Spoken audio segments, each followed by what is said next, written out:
Japan has finally revealed flying cars.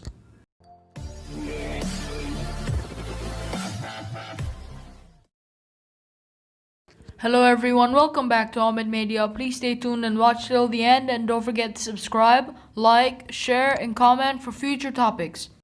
A company in Japan has reached an important milestone for the flying car, and our dreams of a Jetstone's future is that much closer. SkyDrive Inc.'s prototype flying car hovered for 4 minutes with a person on board, one of the few flying car concepts to reach that milestone. This puts the Toyota-backed startup ahead in the race for a future where we do not need roads. But don't say goodbye to ground transportations just yet. There's only 5 years between a pair of brothers taking flight at Kitty Hawk and Henry Ford taking Carl Benz's creation, the automobile, and manufacturing it for the masses. And it only took another 26 years for engineer Waldo Waterman to try and make flying and driving mix together. The first flying car was the Waterman Aerobill. We knew that both car and airplane technology weren't ready to have their powers combined. But that hasn't stopped the dream of having a flying car craft in your garage. Since the Aerobill in 1934, there has been a number of concepts that seek to fulfill our Jetsons' dreams of flying to work. Every so often, someone comes out with a clumsy car that sprouts wings and becomes a clumsy plane. SkyDrive Inc., rather than making a car that thinks it's a plane or a plane that thinks it's a car, SkyDrive has gone for the flying commuter vehicle version of the flying car with an electric vertical takeoff and landing vehicle, or eVTOL. There are over 100 companies, big and small, chasing the milestone that SkyDrive has reached with a different approach. There are still those chasing Waterman's dream of a car you can drive down the road and then press a button to deploy wings and take flight. A company called Terrafugia, formed in 2006, has had a vehicle in development that could make the transition from awkward road car to awkward airplane. The name is The Transition, and the transition is far along that it's accepting letters of intent to purchase, but not so far along that it's taking deposits.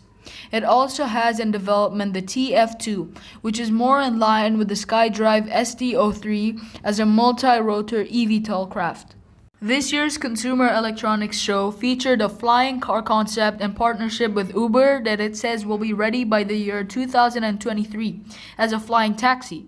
Other companies like German company Lilium in Germany, Joby Aviation in California, and the joint venture between Boeing and Kitty Hawk Whisk are all developing their own eVTOL craft. But the company ahead right now in the race is SkyDrive Inc. This is because you can really sit in SkyDrive's SD03 while it flies. It recently managed to hover for 4 minutes with a passenger on board. You might say, wow, only 4 minutes? Well, it just shows how hard it is to create a vehicle of this kind. SkyDrive knows all too well how hard it can be. They experienced an unsuccessful test in 2017. SkyDrive Inc. started as a volunteer project called Cardovator. Companies like Toyota, Panasonic, Bandai Namco, yes, that company who made Pac-Man, they are funding and bringing you a flying car. SkyDrive hopes to have its own flying taxi by 2023. Japan is bullish on flying cars, not just in general enthusiasm kind of way, but in the major investments and a council that helps put government agency researchers and companies all on the same page.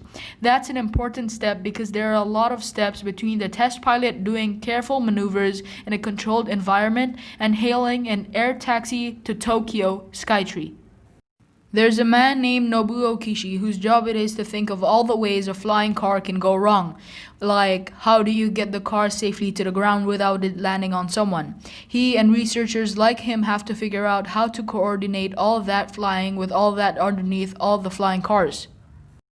The SkyDrive has raised almost $60 million to develop its tiny multi-copter flying car. Japan's goal is to make it easy to get from one side of crowded Tokyo to the other in 10 minutes. They also hope to connect more remote areas with areas that would include both transportation and emergency services. Okay guys, that is it for today's video. If you liked it, please don't forget to subscribe, like, share, and comment for future topics. Now, what do you think of this new concept? Let us know in the comment section below. Stay safe.